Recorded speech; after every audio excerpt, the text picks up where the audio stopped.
third video I filmed today since coming back from America. So I still have no makeup on and I've been drinking the same coffee in 3 videos. Hi, hello, I'm Ragan, how are you?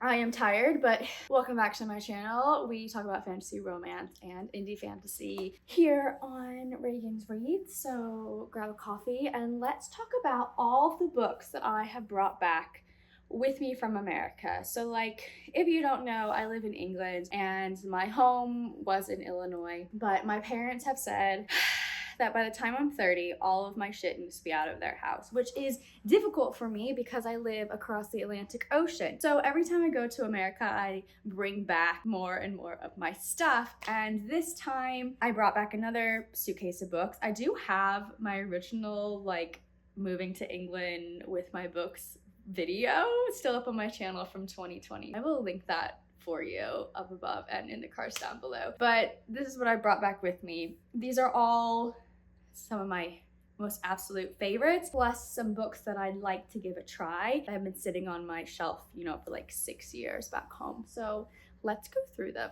All right, none of these books are new, so we're gonna keep it like short and snappy because you probably have heard of all of these. The first book is actually the start of a series that I want to give a reread because when I originally read this, I was disappointed and did not continue on with the series. But I've since grown to really love this author's other work, and that would be Victoria Aveyard, so her Red Queen series. So I read book 1, like I said, and then I actually ended up buying, and I remember buying these, Glass Sword, which is book 2, and then book 3, King's Cage. And I believe that there are 1, if not 2 more books out in this series. This is a Barnes & Noble exclusive edition, and it actually has an interview with Elizabeth Banks because this is supposed to be turned into a movie. Now, this was published in 2017, so I don't know where that movie is. I don't know if it will be made, but I would like to give this series another try. I really do love these covers. And like I said, like Victoria Aveyard, you know, I've grown to really like Realm Breaker. Okay, so this is about Mare, and she has red blood, and she's from the poverty-stricken Stilts, but she possesses powers that the silver-blooded people have. Yeah, it says it right here. A clever blend of the Hunger Games, the Selection, Graceling, and Divergent. So this is screaming that era. I read all of those books. Hopefully I will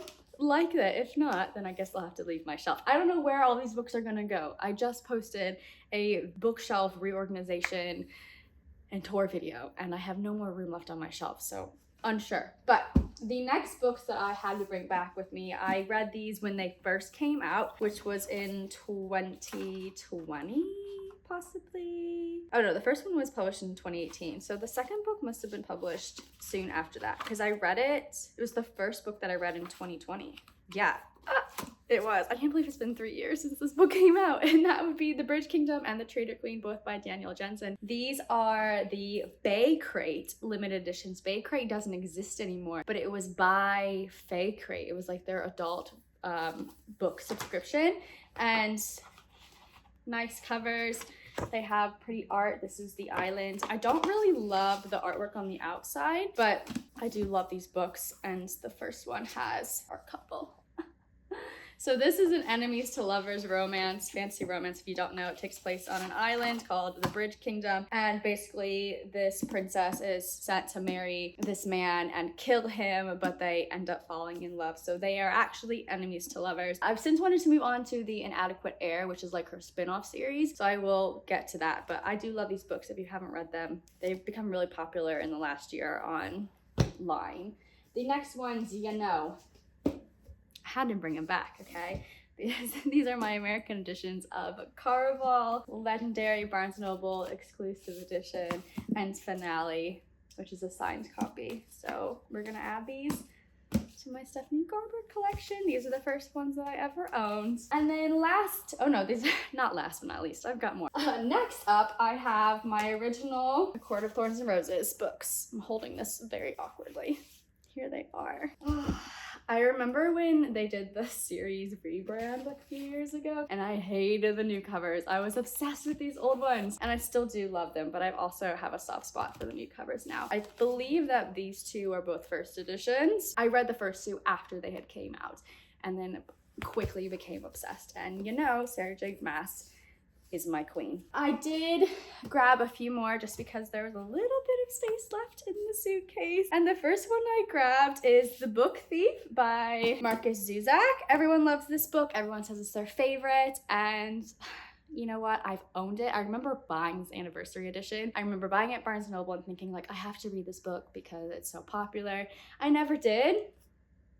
Now I own it here in England, so I can pick it up whenever I feel like it. I also grabbed for my husband a fantastic book that I read a few years ago, well, several years ago now, and that would be The Giver by Lewis Lowry. I actually did not read this as a child in school or anything. I read this as an adult. I love it. I think it's very good, and I don't think it reads like a children's book at all. I think it's very poignant and has a lot of lessons and things to think about in this book. I actually do own the sequel, but I didn't bring it. I don't feel like I ever need to continue on with these sequels. I feel like this as a standalone is enough, and I think my husband would really like it. So I brought this back so that he could read it. And then the last book that I brought back is not my original copy. My original copy is staying at my parents' house because I don't want anything to happen to it, which is a good thing I left it there because my luggage actually ended up staying in America. It did not make the plane to England, so we did not have our luggage for a while, and if that didn't end up showing up at our house, then possibly I could have lost that copy. And that's my favorite book of all time. It's the book that really I kind of credit with my love for reading, and that would be Ella Enchanted. And this is a recent edition that I picked up about 7 years ago, and that would be the Ella Enchanted 20th anniversary edition.